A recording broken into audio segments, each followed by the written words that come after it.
Oh, Yep, I will do. thanks. Okay, are we ready to go yet?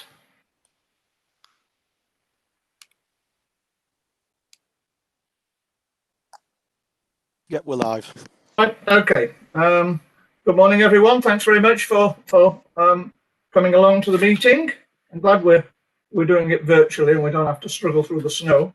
And also welcome the people that have come here to report on various issues, which we'll be looking to speak to later, Jeff and Ashley and others.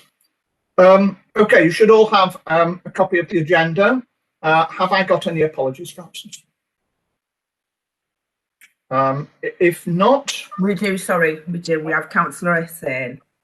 Councillor Hussain. Right, okay. And next Jeff issue Grace is and Jeff Grace from Unite. Jeff Grace. And then what we have here is declaration of interest. So is there anybody who has any interest they wish to declare at this stage? Please do. I can't see any declarations, so let's move on. Minutes of the last meeting you should all have had. First of all, can I ask if you accept that it's a true record before we look at it to see if there's any matters arising from it? Agreed. Is that seconded? Okay. We all agreed on that. Right, minutes accepted then. In which case, have we anything to come up on the first page, which is page 3 on the bottom, but it's the first page of your minutes. Any issues? Okay. Can I move on to the next page? Any issues here? The one thing I'd like to mention here is whether in fact people have a copy of the report now on the transporter bridge. I think that's generally available now, isn't it?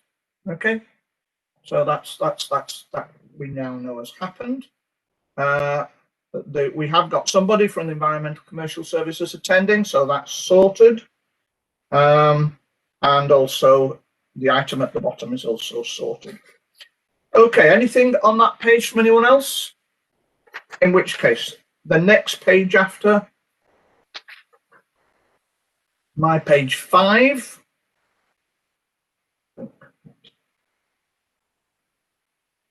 And I'm right saying, John, that the health and safety policy, a shortened version has been provided now, is that right? Yeah, we've done a statement of intent. Yeah. It's at the printers at the minute, and we will soon get that uploaded on the internet, and a communication will be sent out, Chair. Okay, that's fair enough. The next, anybody else on that page? If not, next page.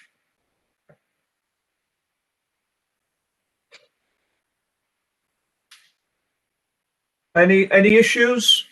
I have an issue, a couple. The evidence-based audit system that is mentioned at the top, that one I think is now sorted, are we? John, can you tell us where we are on that?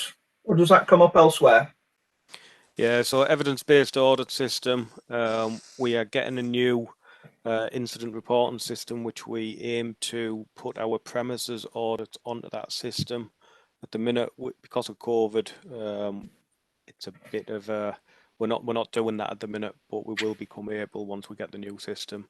Once we upload the premises related audits, the evidence-based audits, we'll then look at doing service area evidence-based audits as well across the organisation. Is that been mentioned in item 6 of the agenda, or is that separate? Well done. Is that covered in item 6, John, as well, or is that it? I think that's it. Yeah. All right. And further down, HR will need to change the terms and conditions to determine if working from home can become a workplace. Given the fact lots of people are working from home, that's 1, 2, 3, 4, 5, 6 paragraphs up from the bottom. Are we moving on that, or is anything being done on that?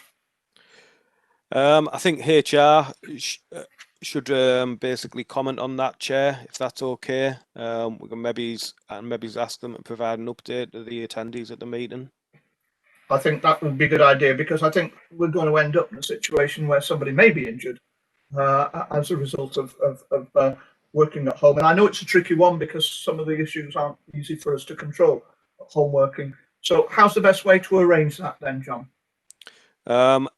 I'll send an email to Nicola from HR and ask for an update regarding that, Chair. If you could, I'd be very grateful. Thank you very much.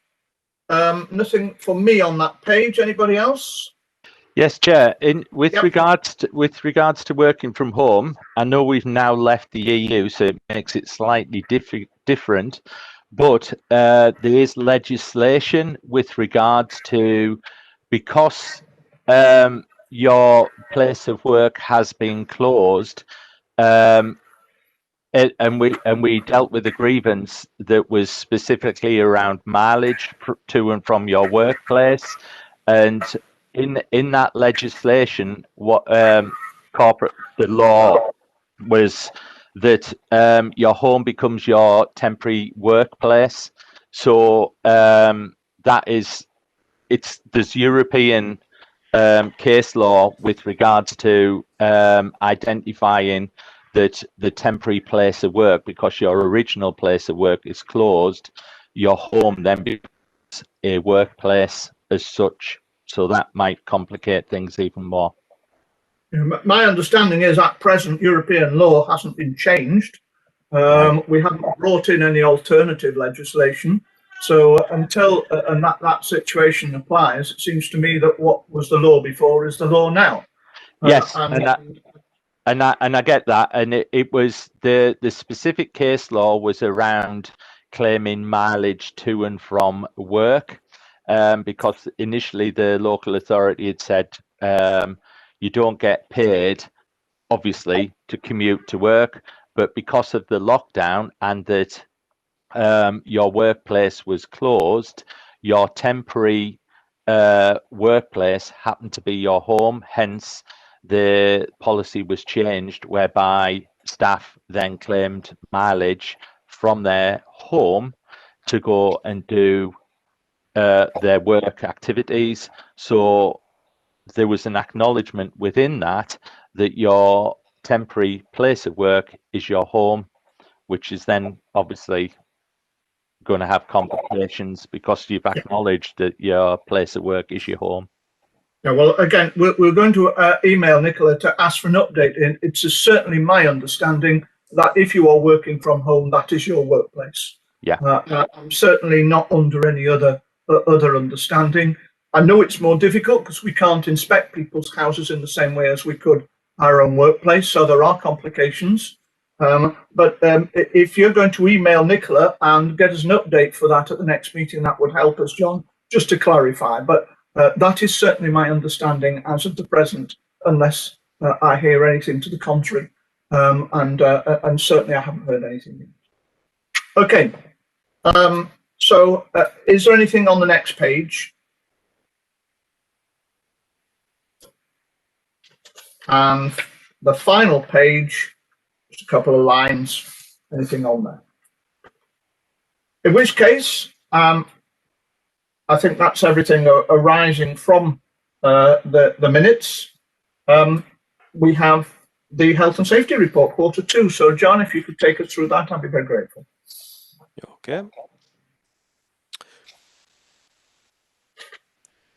So just looking at the summary of employee incidents for quarter 2, we had 11 violent incidents, 15 minor incidents, no near misses reported.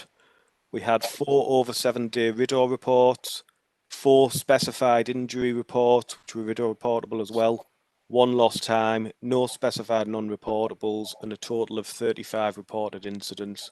When compared with 2019 figures,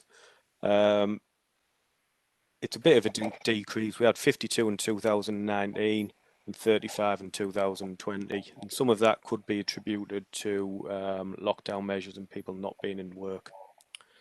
Okay. John, what were the 4 RIDDOR reportable incidents? Sorry, you Oh, need to sorry, So what, Chair. it's all right. I mean, forget chaos. I will go through them. I'll go through each one of the RIDDOR over 7 days, and each one of the RIDDOR specified as we go through the report, Brian. Okay. Would it be best if you do your report first and then we ask questions? Yeah, you can do. Yeah, Okay. I'm okay with that. Right. So 16 of the reported incidents were associated with environment and commercial services. 5 of the RIDDORs were as well. Regeneration and culture had 1 minor and 1 RIDDOR. Finance had 0 accidents, which is good. Chief executive had 0 accidents, which is good. Adult social care and health integration had 5, including 1 RIDDOR. Children's services had 2 and 1 RIDDOR. Legal governance 0, and that's it by directorate. I wanted to bring to the attention that we had 4 another kind of accidents, and if people could just remind their employees that, you know, try and fit it in with the categories recommended by the HSE instead of putting another kind of accident. We are getting better at that, but we do need to improve further. But 4 manual handling, 6 slips, trips and falls, 1 hit by something fixed or stationary, 2 hit by moving, flying or fallen objects, 1 injury by an animal, 1 contact with chemicals, 1 trapped by something collapsing, 2 falls from height, 1 struck by a moving vehicle, 1 incident of violence, and 1 road traffic incident. So onto the RIDDORs then. This one's adult social care, health integration. A mobile technician was coming down the stairs in a client's house when they were when they fell, hitting their head on the banister. The technician was unresponsive, unconscious for a short period of time, and they also hurt their knee. An ambulance was called and the IP was taken to A&E. And as a result of that, robust incident investigations being carried out and the risk assessment has been updated. Next one is in relation to environment and commercial services or community services. This is property services. So property services operative was cleaning out debris on the floor in the Captain Cook pub. The floor was covered with a floor covering, and as they stepped onto the area of the flooring, it gave way and the leg went through the floor into the basement below. They attended A&E where they were diagnosed with a chipped knee and ligament damage. The action, first aid was provided at the scene, the area was cordoned off and all work was stopped. Structural survey was undertaken the following day, which identified a number of issues with the building structure, including the flooring, which was rotten due to water ingress.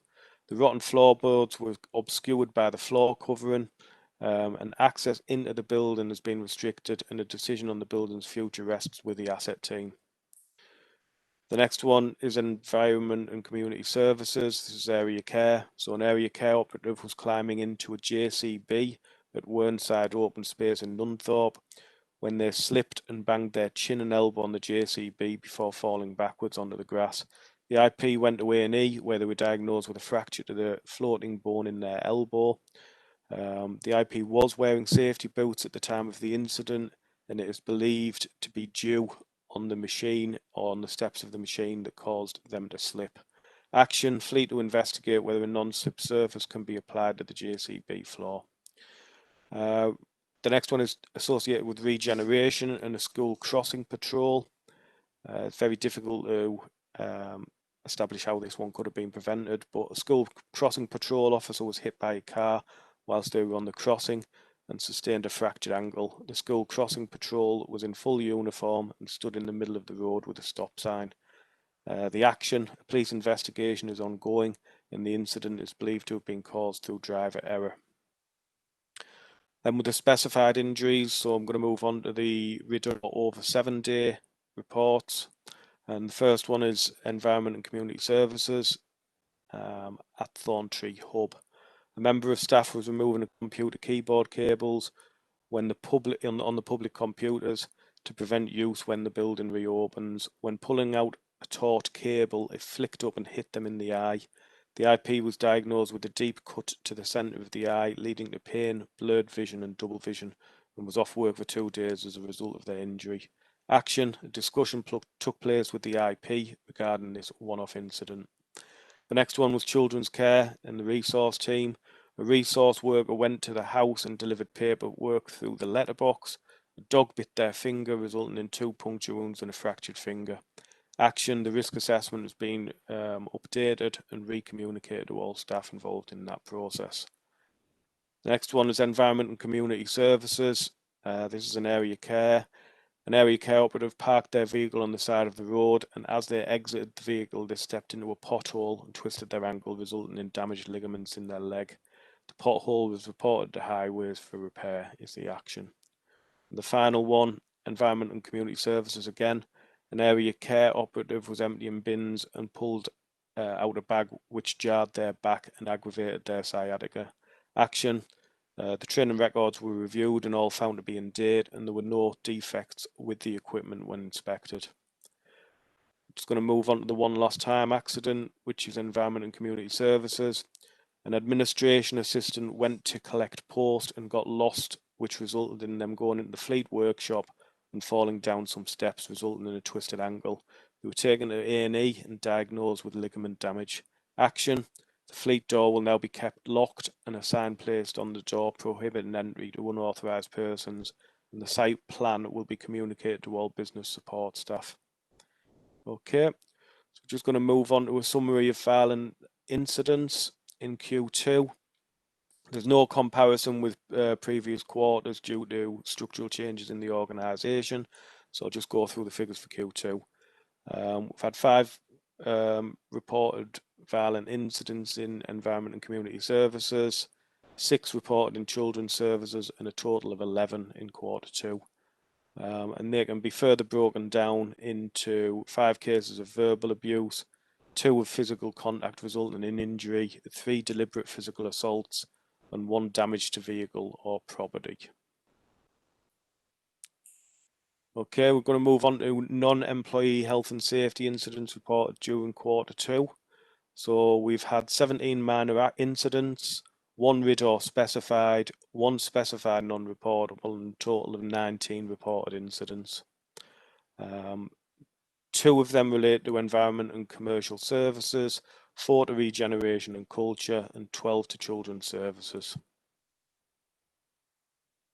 And again, you can see in the figures in Q2 for 2020, 6 are allocated the category of another kind of accident.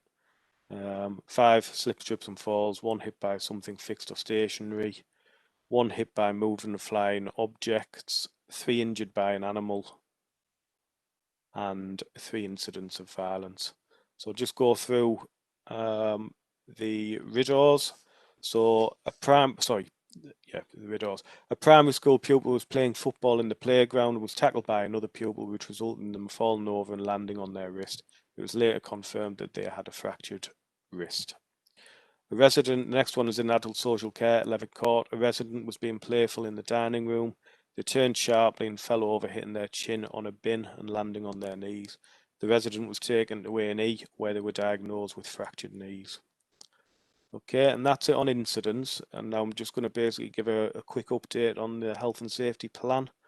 So the training for directors has now been, did a session on that in the previous quarter and picked up all the directors that hadn't been trained in it, other than Ian Wright, who I will pick up this quarter and take them through the training. Fire risk assessments are being carried out to schedule, subject to availability and access to the premises. We've got a couple of that are closed, but we'll try and pick them up this quarter.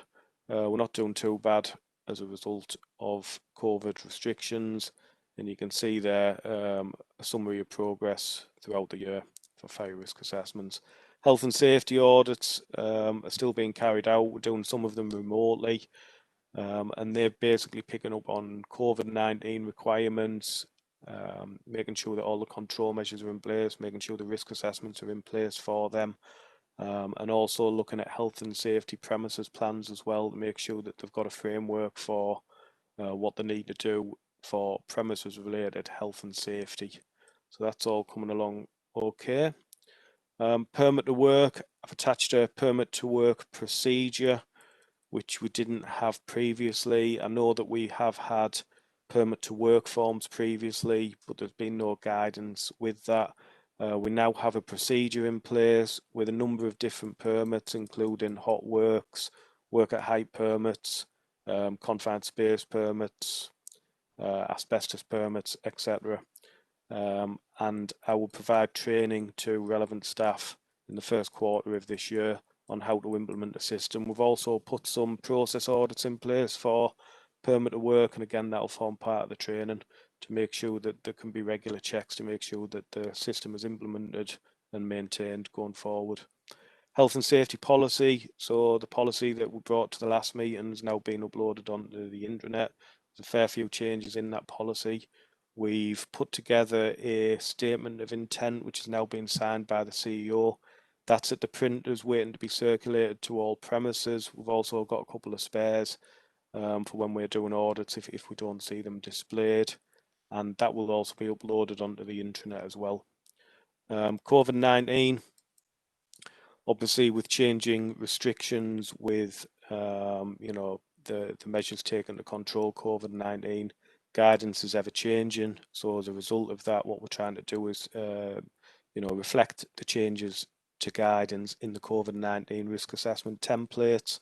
So each time the guidance has changed or the lockdown measures are changed, we'll basically adapt them templates, send out a communication, upload them onto the internet, and try and support building managers and service area managers in adapting them templates to suit their individual needs.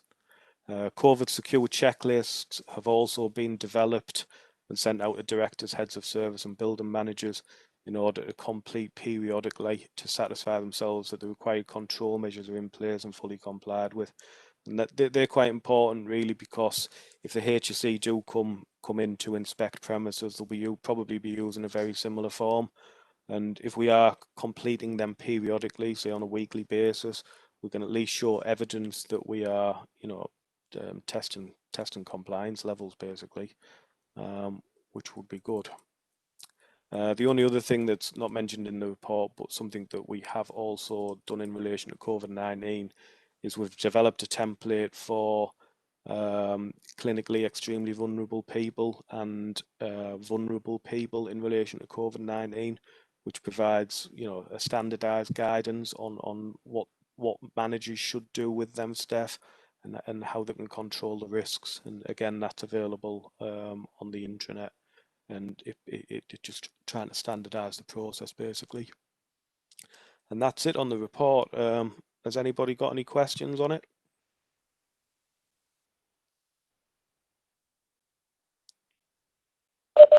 Yeah, hi John. Just the first one, the guy from sorry, can you hear me? Yeah, I can hear you. Yeah, I can hear you. Yeah. Yeah, sorry. Just the guy from TCS, the mobile technician who was coming down the stairs. Have we got any more information on that we could possibly have? And I'm just wondering whether he was working on his own or not. He was working on his own. He was. Yeah.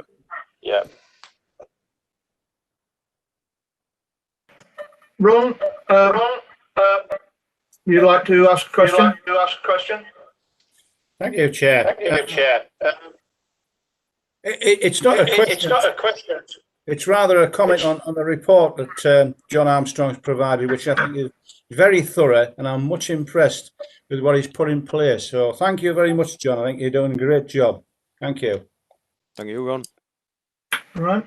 Anyone else who's got a question? Brian's got his hand up, Chair. Brian, yeah. Can you make your point, Brian? Yeah.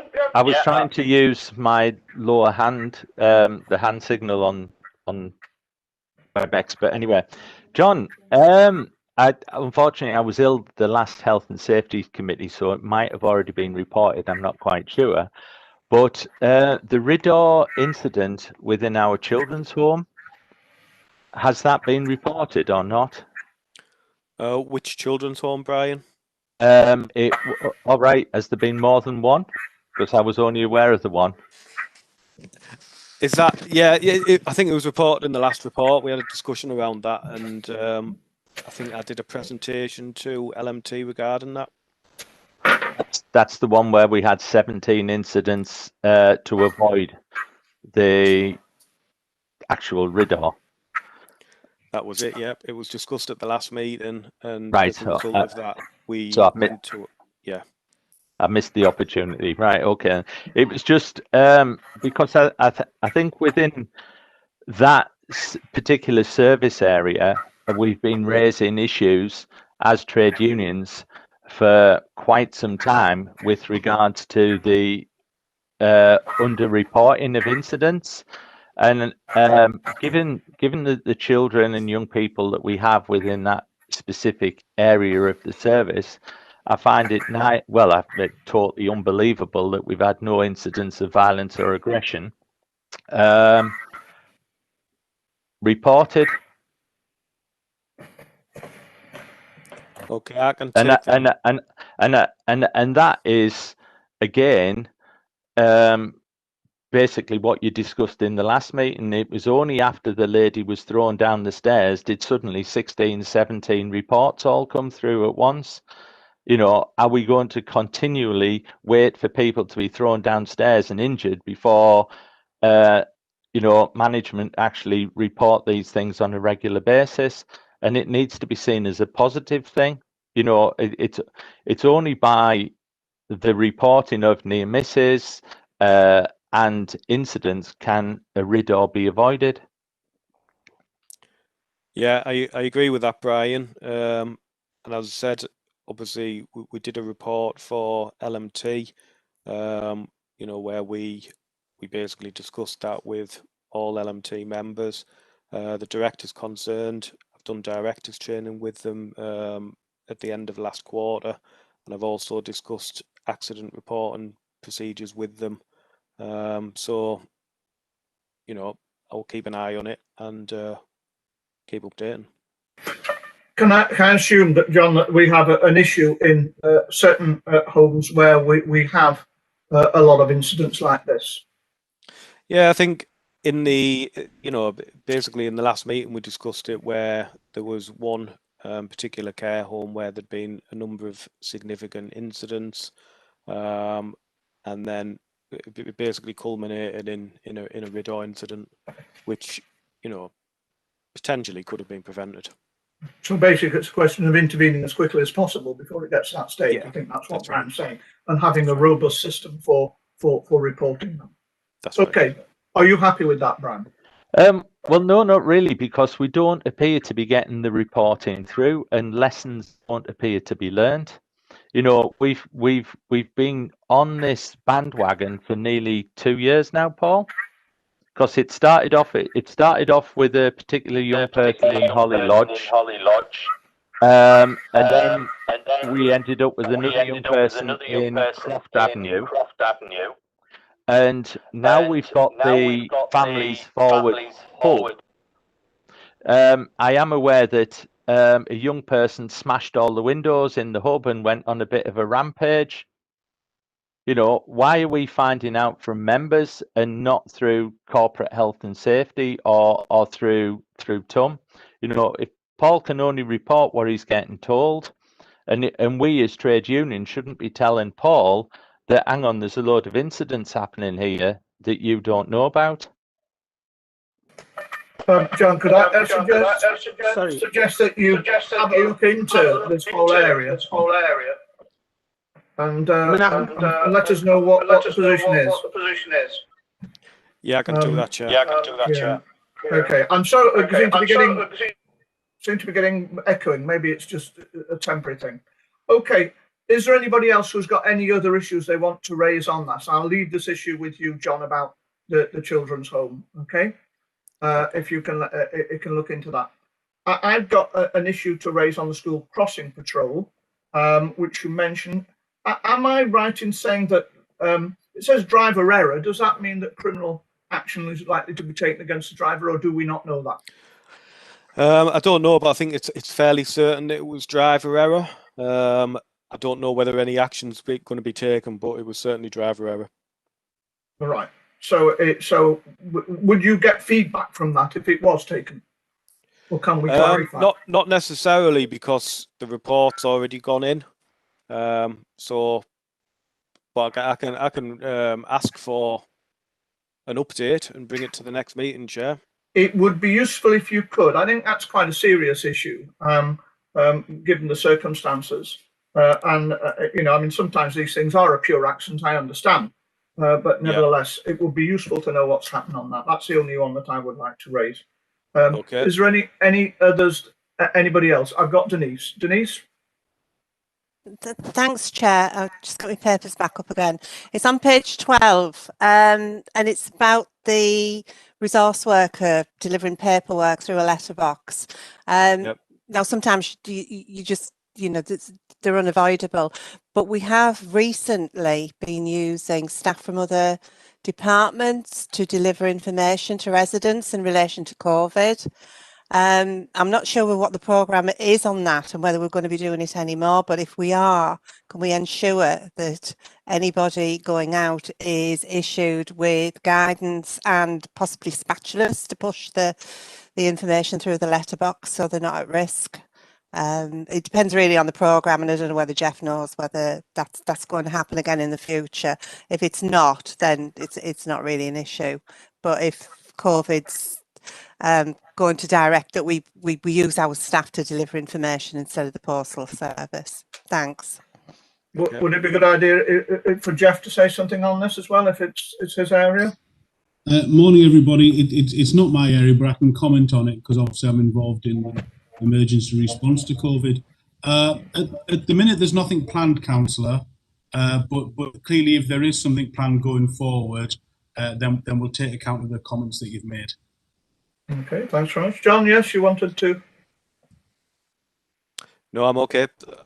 Okay. Is there any other issues on the report? I can't see anybody, so can I ask if we can move then on to item 5, which is Transporter Bridge update, and can I thank Jeff Field for coming along to the meeting. I think we're all aware of the issues that came up at the Transporter Bridge report now, but I'd be grateful if Jeff could take us through what he considers to be the main issues that we need to be aware of as a Health and Safety Committee. Okay, so what I'm going to do is I'm going to, thanks Chair, I'm going to try and share a presentation with you, which I think asked the questions that came up out of the last meeting that wanted to be responded to today. Let's see how we get on with this. Can somebody let me know whether they actually see it? Yes, I can see it. Jeff, yeah. I can see it. Great stuff. I'm just trying to press the presentation bit. Okay, can people see that? Yeah, okay, fine. I'll assume that you can. Okay, so one of the questions you asked at the last meeting is what were the findings of the report in respect of safety hazard when it came out the report that had been produced. Obviously, this has been discussed quite significantly in the Corporate Affairs and Audit Committee, and I think you've all had now sight of the report as well. I think the key points are that obviously the report looked back 10 years in terms of what had happened at the Transporter Bridge. It described that there was passive management taking place at the Transporter Bridge that really wasn't effective in terms of mitigating risks and doing the correct maintenance processes that should have took place at the Transporter Bridge. It meant that the structural surveys that should have been undertaken were not undertaken in the appropriate manner or in the appropriate time. There had been poor maintenance undertaken. And the other issue of the report, there was split responsibilities at the time the audit report was done across the organisation. So some people, one part of the organisation was responsible for the operations, other part of the organisation was responsible for the structures. And you know, the report is not good. The situation at the Transporter Bridge was not good. It wasn't where we should have been as an organisation, but clearly we need to kind of look forward in terms of what we need to do around that. In terms of the mitigation measures that were put in place, Clearly, we made safe. We did work to undertake work on the braces to make them safe and the struts in 2019. We put a drop zone around the Transporter Bridge again in 2019 when we closed the bridge. We undertook procedural discussions with the Harbour Authority to protect those going under the bridge. And clearly since then, we've done lots of work in terms of structural analysis of the bridge, understanding what the issues are at the bridge. And we took a report through the Executive Committee on the 20th of December. That's highlighted that we're going to undertake £655,000 worth of immediate works that we're going to take place. And then there's going to be a discussion piece going forward in terms of the future operations of the bridge and what we want it to do. And then that will determine the rest of the works that we need to take place on the bridge itself. So in terms of the long term, we'll complete those immediate works that need to take place, and we're at the moment reviewing all the findings of all the various inspections that we've had done. The bridge has been inspected from top to bottom, including under the water. So we know what the issues are at the bridge, hence the monetary values that were put in the report in terms of the expected spend that may need to take place on the bridge, depending on what we determine to do with it. We're just finalising our consultation process with elected members in terms of how we take that forward. And obviously, subject to that consultation, we'll get member direction. Craig, I pressed the wrong button there. We'll get member direction in terms of what people want to do with the bridge. And depending on what we want to do with the bridge, we'll do the necessary works that are required. Probably the most important question is, how do we stop it happening again? And that is the important question for the Health and Safety Committee. Well, the responsibilities for the Transporter Bridge all sit in one directorate now, so there can be no confusion about ownership and responsibility for the bridge. We vastly need to improve the management arrangements that were taking place down at the bridge, and clearly we'll work with staff and others going forward in terms of how we run the bridge, depending on what the outcomes are. We have got a 10-year maintenance plan in place now. We've derived that with the engineering consultants that we've brought in. That's about £3 million over 10 years. The big ticket items in there, things like painting the bridge, etc. Depending on what we decide to do with the bridge, we might bring some of that 10-year maintenance plan forward, because clearly if the bridge is closed now and we're doing all sorts of other work, we're not going to close it in a few years' time to start painting it. We'll get probably as much done as we possibly can now. We need to ensure that all those structural inspections are undertaken in accordance with the schedule and by appropriately trained people, and that may well, but we will continue to bring external consultants and experts in to help us out with that. And we need to continue to ensure that we have correctly trained staff at the bridge at all levels. And I know we've been discussing various issues around training of staff and management as well with colleagues. So in essence, the Transporter Bridge, in terms of how we look after it go forward, is a relatively simple thing to me. We do the works that we need to do.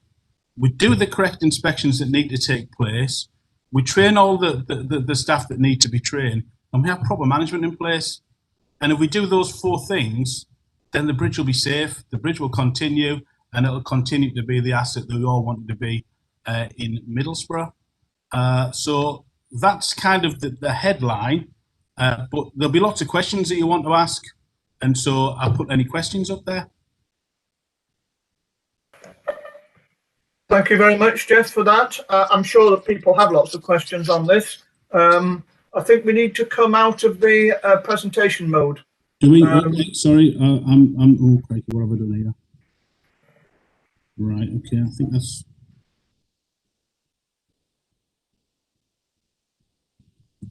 No, that's better. I'm hoping that that's successful. It is successful, yes. Okay, so I now open this up to questions. Janet, I think I've got your hand up first. Thank you, Chair. Can I just ask before I comment further? Is this document public document?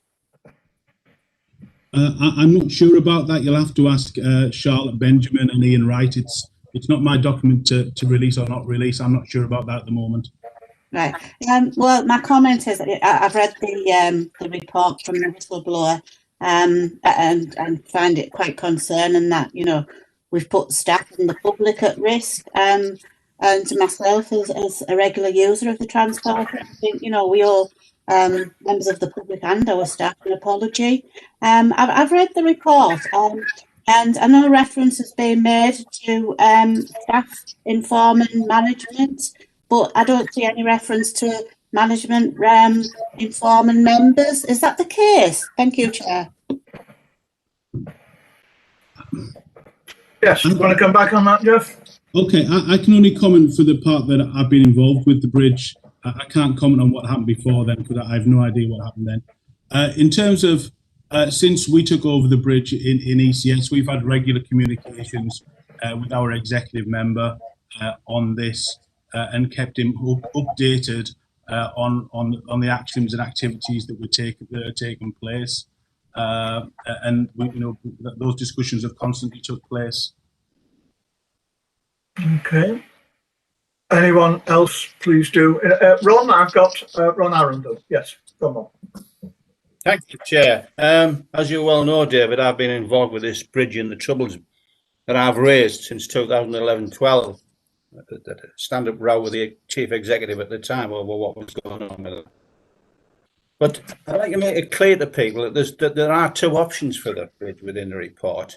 One being that we keep it as a visitor attraction, a non-operational bridge as a visitor attraction, and the operation and returning it back to its former use. But I'd like to state that let's be clear that if we should choose to take it back to an operational bridge, the figures quoted are in excess of £7 million. So it's not small B we're talking about here. And I'm informed there's a committee to be formed to look at the options and then put forward some recommendations. And I've asked to be on that committee because of my historical interest in the bridge. So let's be clear about what we're faced with here. It's not a simple choice of taking it back to what it was. We have another choice, which is a cheaper choice, and with less ongoing costs. So let's have that clear. Thank you. Yeah.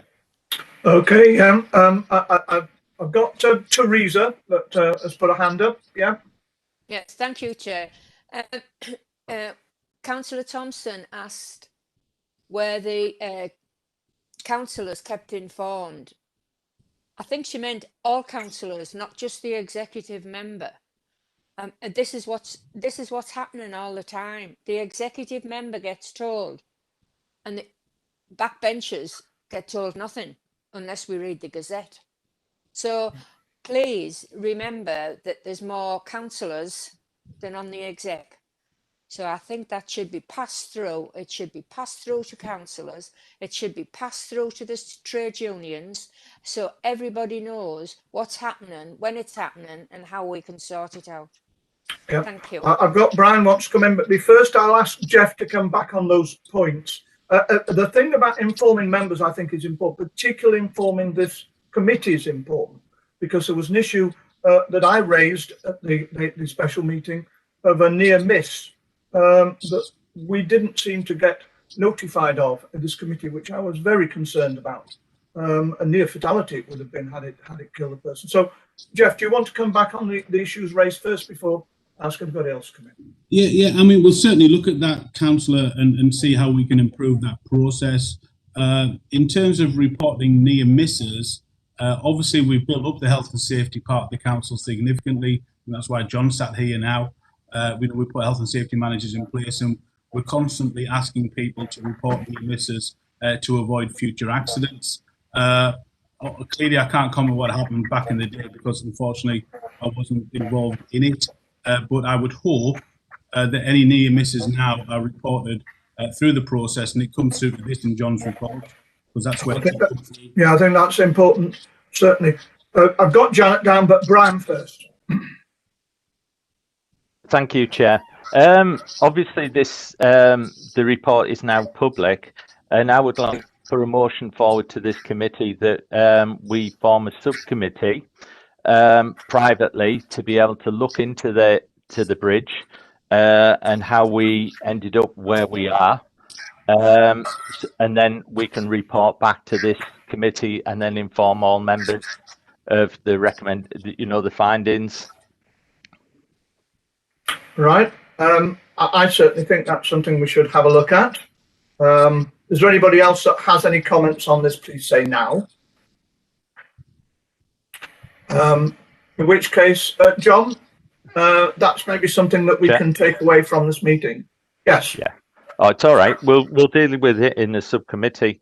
I think is the best way, John? rather than a public forum. Yeah. That's what's been proposed. I'd obviously put that to the meeting, and as to what we do, that's what would be my thing that I would like to see. Are you happy? Have we got anybody comments on that?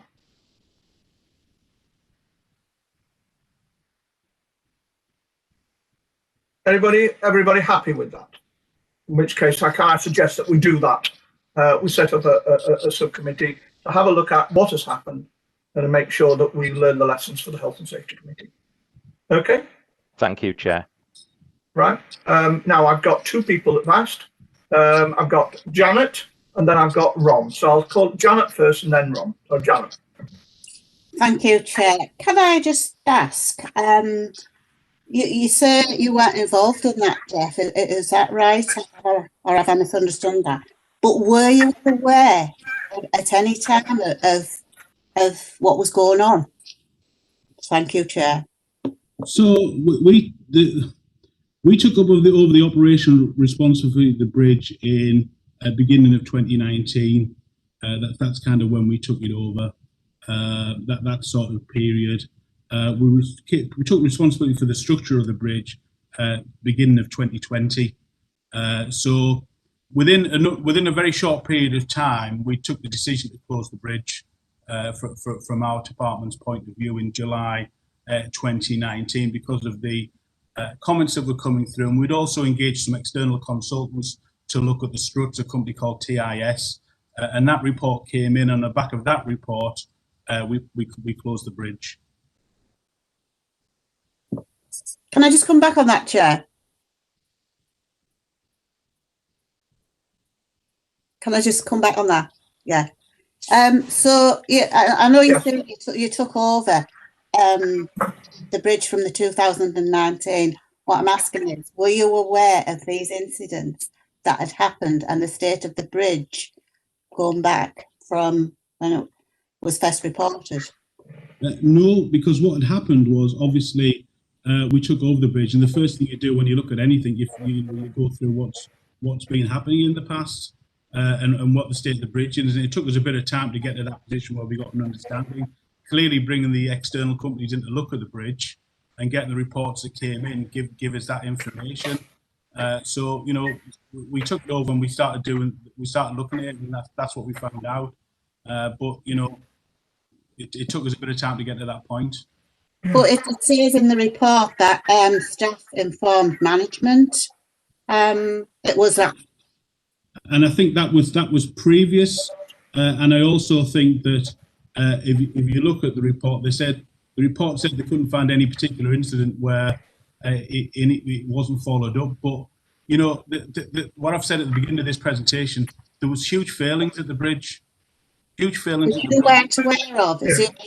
Let Jeff answer it a second, John. Go. There was huge failings at the bridge that goes back 10 years, actually. What we now know is what we now know from the reports that have been coming in, and we know what's happening in terms of where the position is with the structure and things like that. In terms of do I know what was going on over those 10 years? No, I didn't, because I wasn't responsible for it. Yeah, I think the issue for a health and safety committee is we need to know what the issues were. We're not really in the blame game specifically. We're more in how can we make sure this doesn't happen again.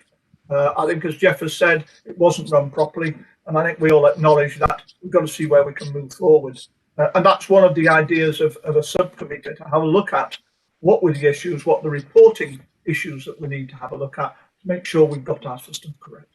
Ron, I know you wanted to come in, so Ron, can I ask you to ask your question? Thank you, Chair. as I've said earlier, I have a historical interest in what's gone on at that bridge, and in no way do I lay anything at Jeff Field's feet. I think he was completely ignorant of the situation. But I tell you now, it was that bad that when I was asking questions at the time, 2011-12, the staff were told not to talk to me. So that's how bad it was. But that's just historical and going back. But I've had concerns about that bridge, particularly the gondola, for ever since then, and I've raised it time and again. But as I've said before, unfortunately, I didn't keep a log of who I'd told, so there's no record of it. But I'd be interested in being part of that committee, because I think I've got something to bring to that committee. Thank you, Okay. Chair. Have we any? Do you want to come back on that, Jeff? No, I'm going to say, let's get the committee together and we'll have a look through it. Yeah, you know, whatever we learn, we learn. That's good. Okay, well, we'll make an arrangement on that at the end of the meeting. So is there anybody else that has any other questions on the transporter bridge? If not, I've got a couple of questions, Jeff, if I can possibly ask at this time. You mentioned earlier on that we've been in touch with the Harbour Authority. My understanding now is that the bridge is safe for passenger, for vehicles or what have you, ships passing underneath. The other thing is there was an issue regarding the lifting equipment. So David's froze. I don't know whether anybody else has got him freezing. Right. Okay. Yeah, he's disappeared.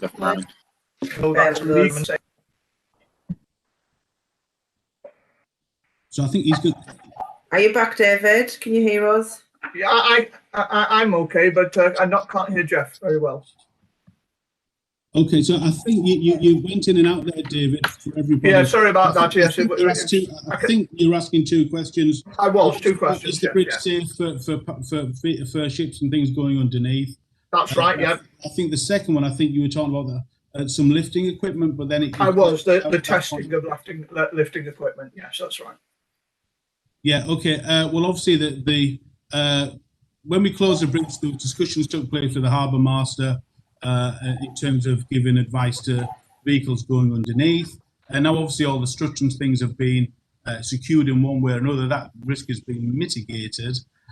In terms of the lifting equipment, I'll hand over to Dave Jameson, who's on the call, who will give you more detail on where we are with that. But I know that we have done things and dealt with it. Okay. Morning, Chair. Yeah, in respect of there's different aspects in relation to the lifting equipment, and there was a difference of opinion in relation to whether the gondola was covered by LOLA. We brought various experts in on that, including the council's insurance company, Zurich, who employ engineers in respect of various technical aspects. The lifting equipment in relation to the passenger lift, that's in place. That's always been the case. The lifting equipment in relation to for harnesses and working at heights, that's in place. In respect of the gondola, that conversation's continuing and will be part of the future operating manual processes to say whether that actually falls within the remit of LOLA or not, or within other legislation. So if we return to an operational gondola, that will be covered off as part of the ongoing technical review. All right, thank you very much on that, David. So if it actually starts working again as a method of transportation, then the gondola is likely to fall within the remit of lifting equipment and thereby inspected. But if it's not, then we wouldn't need to do that.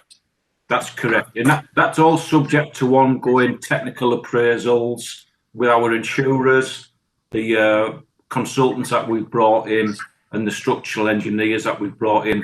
So we'll get to a point where we reach a conclusion and all agree in relation to what health and safety requirements are. Because if I'm right on this, if we do allow people onto the gondola, even if we're not transporting them across the bridge, if that was part of our, let's say it became a heritage site, but we still allow people onto the gondola, my understanding is unless it was secured in another way, it would still be lifting equipment. Am I right? Yeah, I think there's a difference of a view on that from different parties, but I think really what we're saying is, well, it may not actually legally require Lola, but it makes sense to actually comply with that legislation, because that would be obviously a comprehensive approach to ensuring that the bridge and the gondola are safe. Yeah, and I'm concerned that if people were on the gondola, even if it was being shown around as a kind of heritage site, if the gondola fell, then we could be in difficulties. You could still get serious injuries. Okay, thank you, David. Thanks for your coming back. Thank you.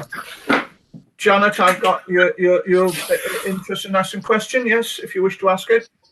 Yeah, just to say, are we consulting with Stockton? Because I know, don't we share some ownership with it, with Stockton? Is that right? And do we keep Stockton informed? Yeah, through you, Chair. Both the Newport Bridge and the Transporter Bridge are both kind of joint ownership between Stockton and ourselves. One of the things that clearly wasn't happening was those consultation meetings taking place. That was another finding if you go into the report itself.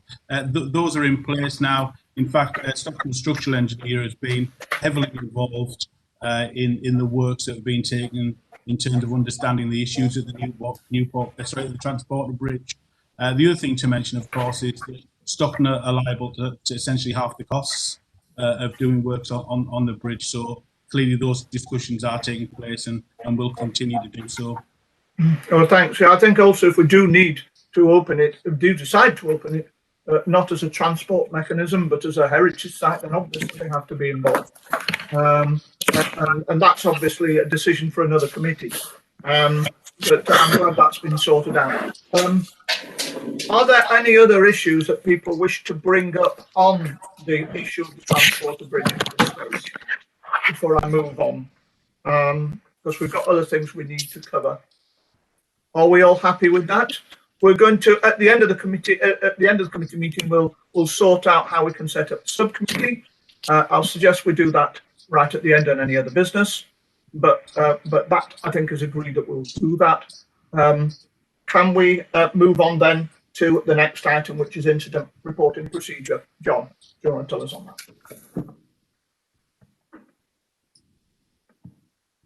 that? You're on mute. Okay, thank you. Yeah, the incident reporting procedure, that's been updated. That's now available on the intranet. So, you know, if relevant staff want to have a look at it, it's there to download. We've, you know, slightly changed the procedure around reporting, but there's flow charts on all of the new procedures. We do have, you'll know that we've gone digital on reporting. And what we hope to have in place in the next 6 months is another online incident reporting solution, which is an off-the-shelf package, which will enable us to also carry out a number of other functions, including digitalising the audit process, digitalising risk assessments, implementing legal registers for health and safety and environmental management. And it'll just basically give us a better capability to produce reports quickly and to monitor incidents more effectively. But I can provide further updates on that as and when we purchase the software and develop the incident reporting system. Okay, thank you very much. Are there any questions anybody wants to ask on that? In which case, can we move to permit to work procedure, which I think we've already sent us some documentation on this. Yeah, so I've already covered that in the report, but essentially what a permit to work system is, it's a way of formalising safe systems of work. So people will have the risk assessment, and a permit to work is essentially to check that all of the relevant control measures within that risk assessment are fully in place before the work is authorised to go ahead. It'll be, you know, in relation to moving forward on the Transporter Bridge, that'll be another key procedure to be implemented in order to reduce risk, especially with external contractors, etc. So as I say, I'll provide some training on permit to work in the next quarter, to all relevant staff, including staff at the transport bridge, and that'll be a positive. Okay, thanks very much. And does that include work at height procedure within what you were saying, John? Or no, what we have got in the permit to work, we've got a work at height permit to work, which basically looks at a number of relevant control measures to various tasks various work at height tasks. There isn't a work at height procedure within the council, but there will be within the next quarter, and I'll bring that to the next meeting for approval. okay, thanks very much. Are there any questions anybody has on that? Okay, no questions. Then action register. We've got a copy of the action register. I think that's the one that came with the documentation. John, is that right? Do you want to take us through it and let us know any of the issues that concern you on it? Yeah, okay.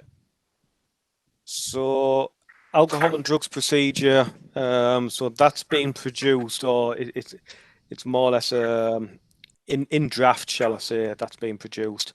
A report's gone to LMT to determine their preferred implementation options, and LMT are going to get back to us on how they want that proposed procedure to work.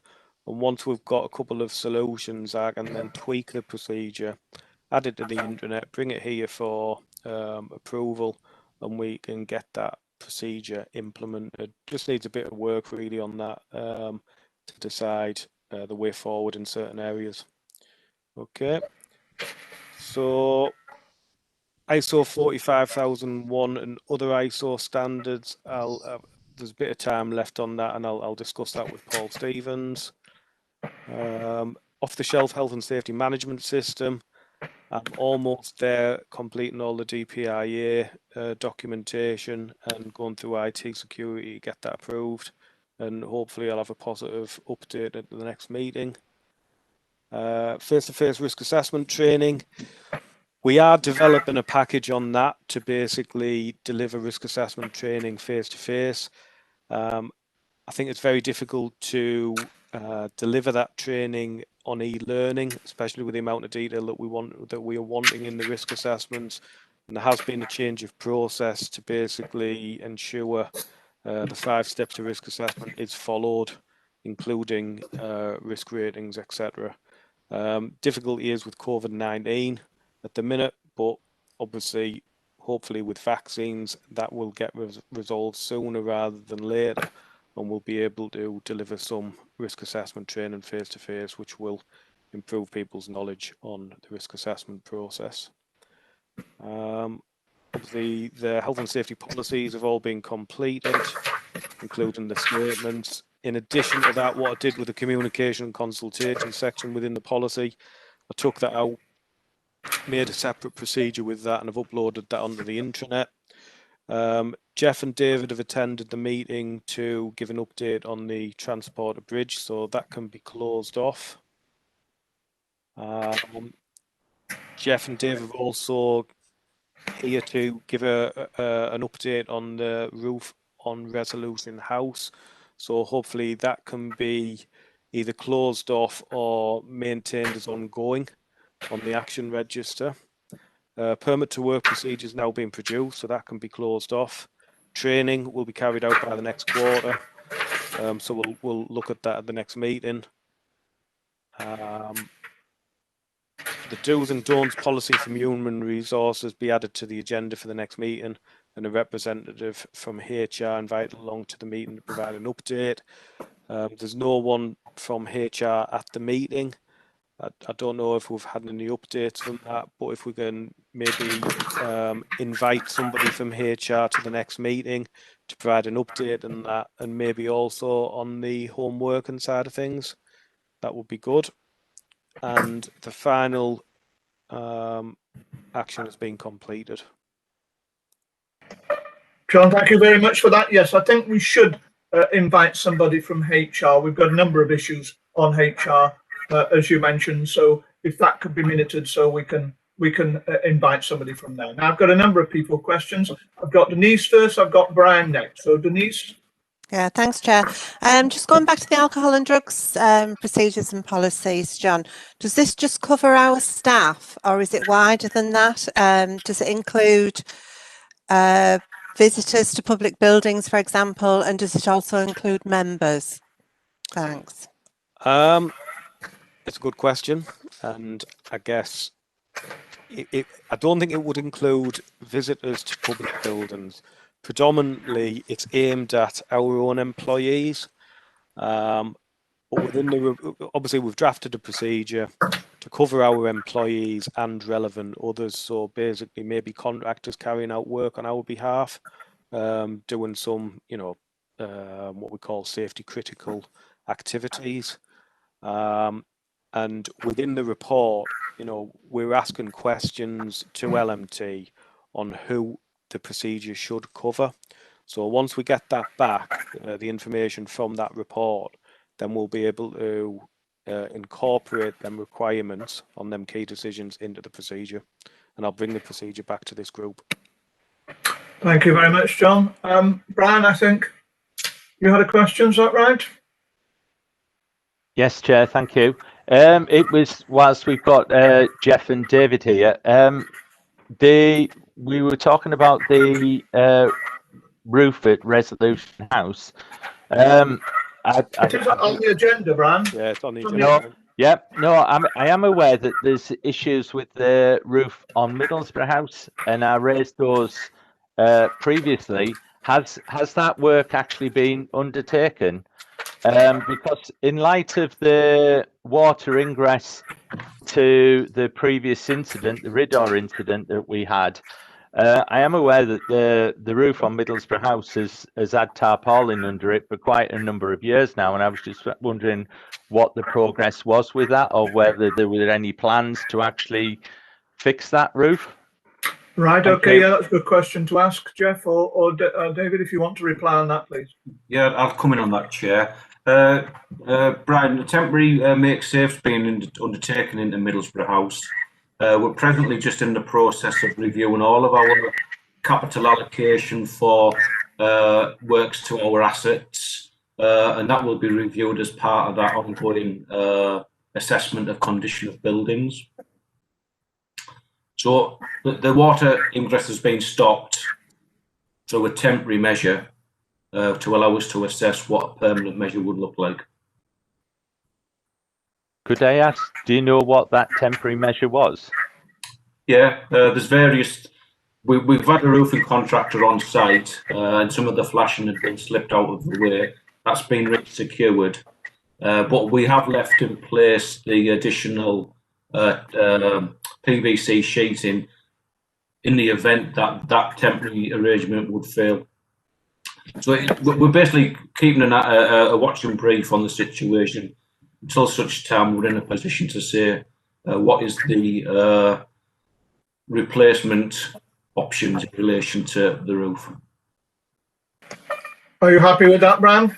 Yeah, because I was unaware of anybody actually being up there, and if the flashing was loose and that's been replaced, then hopefully that should have rectified the situation. Yeah. Okay. Right. So, are there any other questions? Yes, I've got Paul Thompson. Paul. Just one for David Jameson. Just with about Resolution House roof. Have we had anybody in to give us a quote, or I'm just concerned with staff working underneath, whether there's any nets up, or is it safe? Yeah. Sorry, Jeff. Do you want me to deal with Resolution House? Yeah, and Jeff, you deal with that.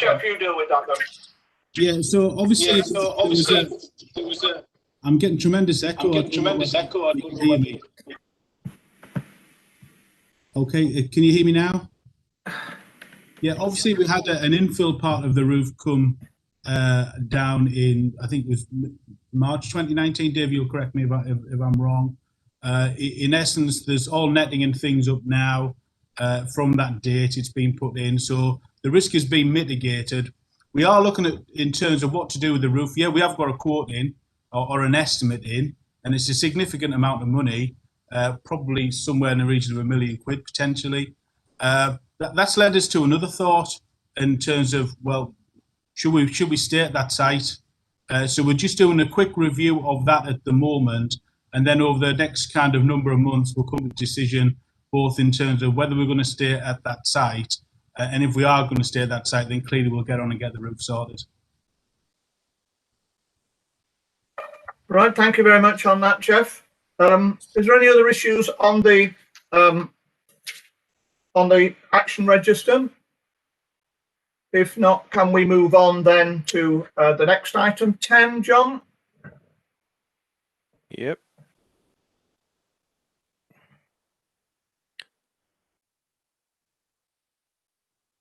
Oh yeah, timescales around communication of minutes to LMT. So what I wanted to do is, obviously I'll send my report to LMT, and I wanted the minutes to go with that report as well. So obviously, you know, I'll send the report to Paul Stevens and Charlotte to look at before it gets to LMT. So I'm hoping that we can maybe do the minutes within 2 weeks of this meeting, and then I've got them minutes to you know, to send to LMT with the action register along with my report, in order for LMT to update any actions that they may have, you know, prior to this meeting. Okay, thanks very much. Item 11, violent incidents, PVPR ownership. I'm not really sure what that means. John, maybe you can tell us about it. Yeah, so yep, I think you asked me to put that on. So what that is basically a procedure to deal with reported incidents of violence. Yeah. And obviously we've got our incident reporting procedure, which covers what to do if there's a violent incident towards one of our staff members. But in addition to that, we've got another procedure in the making, which basically tells us what else to do other than reporting it. In other words, how to control the associated risks through risk assessments, warning markers on different systems, and stuff like that. So that's in the process of being developed. Again, we do need to look at ownership of that system. You know, which department does it sit with? There will be key departments within the organisation where, you know, they're subject to more violence than other areas. But again, once that procedure has been produced, I'll bring it along to the meeting for sign off. That's great. That might be an issue that we can again discuss with HR, because there's an interface with HR there, I think. So maybe that's something that HR should be made aware of, that we'll be picking them up on that issue as well. So there's a number of things for them to deal with, the home working, violent incidents and others. Anybody come in on that? Are we all happy? Alcohol and drugs, I know you mentioned a little bit about it when you looked at the action plan. You want to say anything else on this, John?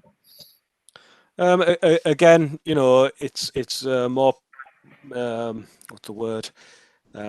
Certain service areas, it probably affects them more in relation to risk than other service areas.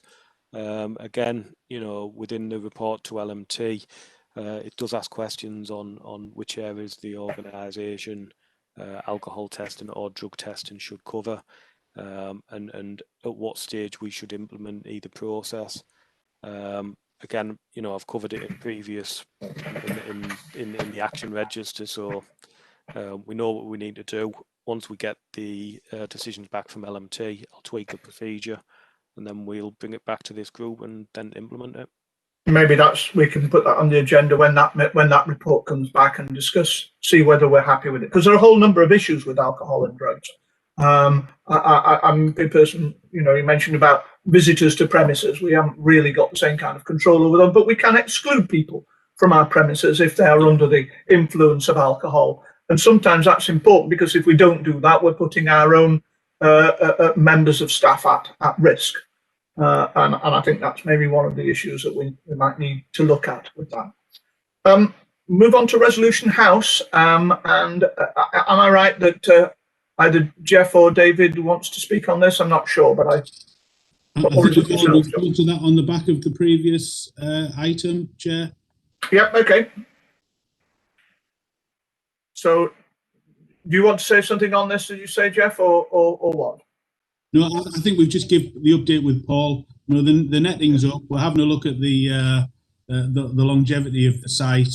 If we decide to stay at Cargo Fleet Lane, then obviously we'll get on and get the roof replaced because that's what it needs. Okay, right. There was an issue regarding the asbestos sheeting. Did we cover that? Same issue, Chair. It's the same issue, is it? Yeah. Okay. So that will be resolved when the resolution house roof is resolved. The whole issue runs together. That's correct. Yeah. Okay.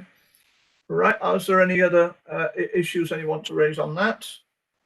In which case it moves to 14. Any other urgent items? I haven't got any urgent items as such. Is there anybody that has any? Okay. There's only one thing then that I think we need to do. We talked about setting up a subcommittee. I've made a note of 4 people who I think should be on that committee. But obviously, if the committee wishes to alter that or amend that, please say. But I've got myself, John Armstrong, Ron Arundel and Brian Fulger, I think, are the people that have expressed interest. And what I'd like to do is to set up a subcommittee on that. Are we happy and are we agreed on that? Yep.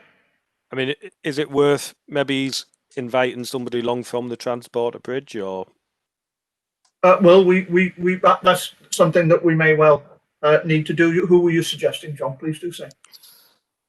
Just a representative, and then there's yep. Right. Okay. Yeah, we could certainly do that. Are you talking about Jeff or somebody else from the department, or what? I mean, who are you looking at? I'm not sure. Or do you want to leave that till later? We're going to leave it till later. Yep, that's no problem. Okay. Janet, yep. Can I just say that I would be interested in being on that as chair of the Overview and Scrutiny Board? Right. Okay. I'll add your name in on there. That makes 5 people.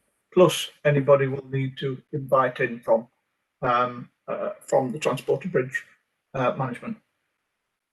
That's proposed then. So, how would arrangements be made on that, John? Or is it Michelle would organise that? David, if you leave that with me, I'll look into that and I'll come back to you. If you would, I'd be very grateful. Thanks. And can I just say as well that if you do what the report. The Transport report is on agenda. It was the last meeting of the Corporate Affairs and Audit Committee, so it's on there. Okay. Sorry, I can't hear you. Broke up a little bit there, Michelle. Sorry, what did you say? Sorry, can you hear me now? I can, yes. Okay, so what I said was the Transport Bridge report. It's on agenda. It was at the last meeting of the Corporate Affairs and Audit Committee. Okay, on the agenda. That's fair enough. Okay. Brian, you had your hand up, and then I'll come to Janet. Yes, Chair. Thank you. Could I recommend or suggest that the actual subcommittee meets not in a public forum, so that we can speak to everybody involved in the bridge, the whistleblowers, and get the truth behind the report? Because it's only by getting that can we actually move forward and make recommendations. I was thinking of doing that actually, but I'd be guided on that. But that seems to me the sensible way to do it. It's a subcommittee. Does that sound all right to people? Yeah. That's something I was thinking of having publicised. Yeah. I don't think we get. Yeah. Sorry, Chair. Can we just make sure that we check that with the Constitution, and maybe one of the officers can advise us on that? If you could, and get back to me. My main concern is that we're not after trying to pursue anybody or anything like that. That is not the role of the Health and Safety Committee. We want to find out what happened, what we can do, and therefore anything that achieves that aim is really what we're after. Okay. Can I just? Sorry, Janet, is it? Yeah, I think it's important that. That's Teresa, not me speaking. Sorry, Chair. Sorry. I think as Teresa first, then Janet. Teresa, go. Thank you. I think it is important that we look back to see what happened, but it is important that we use that so we can move forward. It's no good looking to the future. We need to know what happened in the past. That's what the whole idea is. Yeah, but it's, just to make sure that it's not blaming anybody. Well, that's the crucial thing. Janet, you wanted to come in. Yeah, it was to just reinforce what Brian had said, that if possible we need to do it with that, not within the public domain. Not that we've got anything to hide, but I think we need to have an open discussion about this. I didn't intend to blame anybody today, so I hope Jeff doesn't think I was blaming him. That was not my intention. It was just referring to whether members knew about it, but also to say that yeah, Brian is right, and that we should hold it. And the other thing is the reference to Michelle when you said it's on the agenda. Does that mean it is a public document? Can you just clarify that? Thank you. Ron, I've got you. Sorry, yeah, I'm here. That came from Paul Stevens. So if it's on the agenda and Corporate Affairs and Audit Committee is a public meeting, then it'll be public. Okay. Ron, yes. Sorry, Dave. Ron first. Sorry. Can I just answer, Janet? No, I take no issue whatsoever, Janet. Don't worry about it. This is a collective organisational failure, so we just need to deal with it. Yeah. Okay. I think that's clear. Ron, you had a question you wanted to ask. Yeah, thank you, Chair. I've been preempted to some degree. And firstly, I would like to agree with Brian that we should be held not in the public domain this meeting, because people might start taking the win, blaming others when that's not it. Actually, the people who were at the cause of all of this are no longer with us. So that's the case. But also, like, it's just for clarity with Janet, I have the report in front of me here, and it says this report is not confidential. So I would think it's perfectly permissible to let the public see it. Yeah. Okay, thanks very much. Right. Is there any other urgent items that people wish to raise at the meeting? Ray, I've got Ray Sanson. Yeah, thanks, Chair. I think you'll all be aware of the two deaths last week of bin men on the same round. I was just needing assurances that us will be in the north following guidelines. All PPE has been made available for the staff, because they are frontline staff and they are at risk. So maybe a question for John.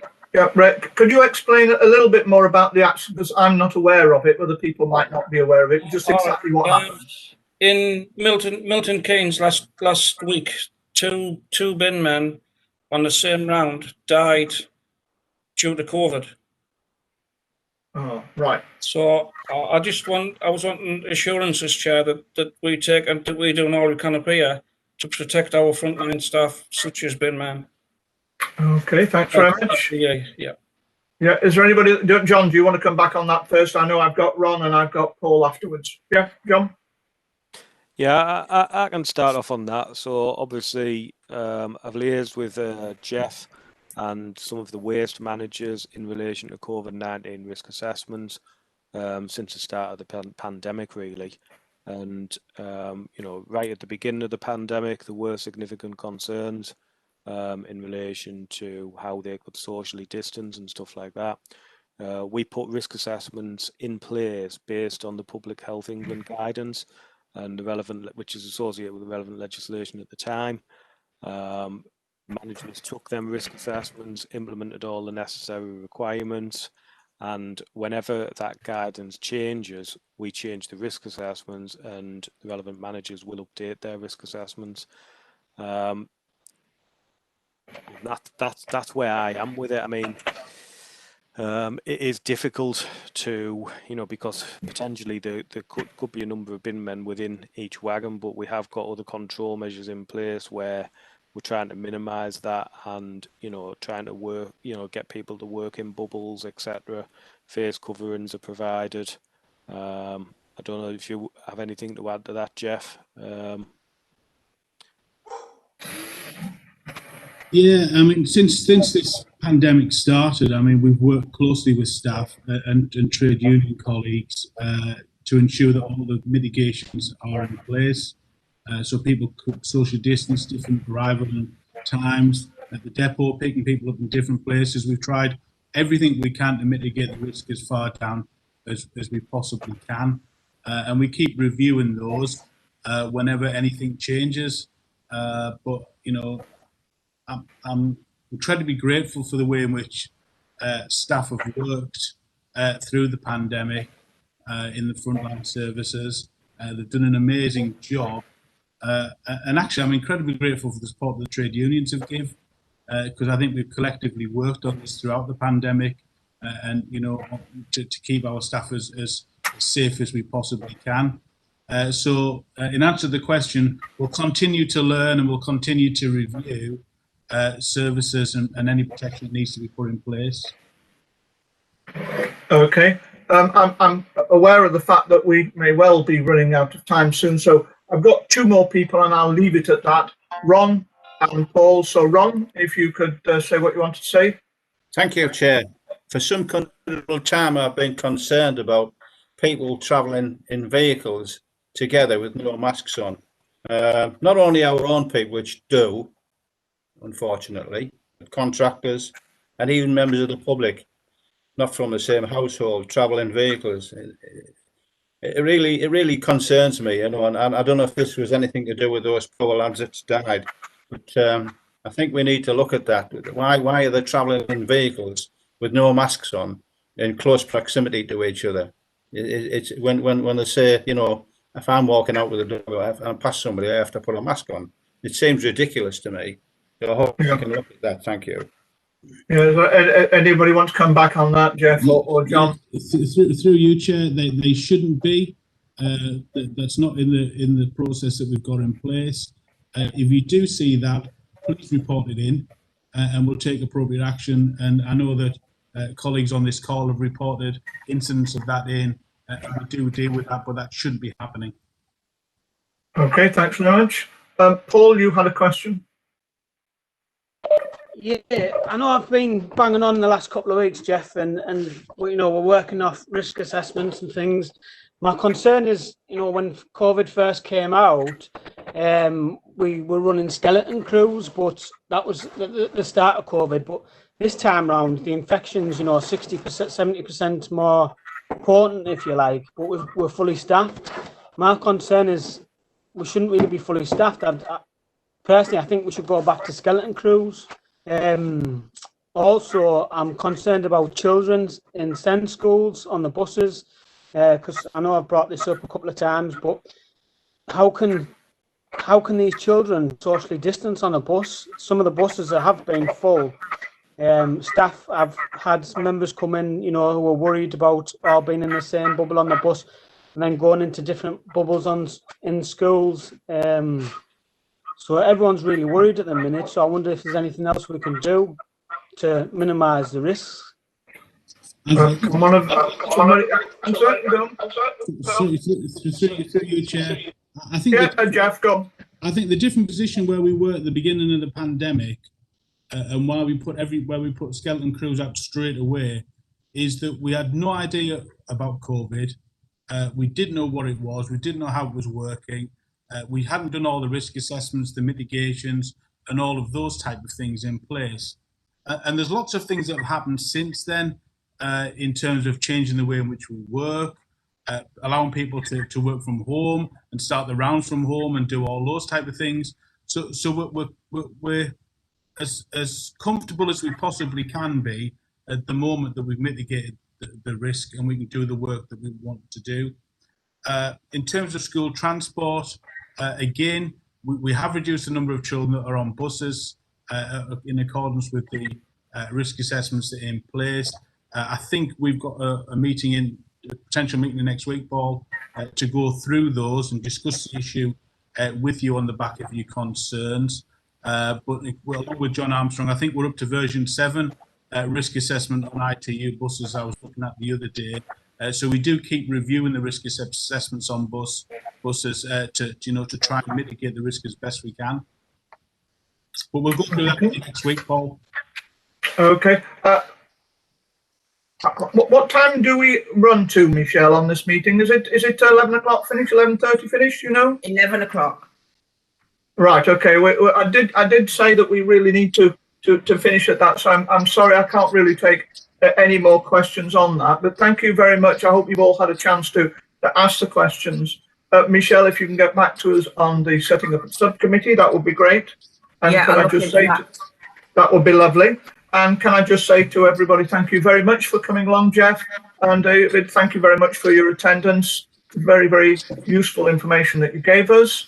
And thank you also for everybody's contribution.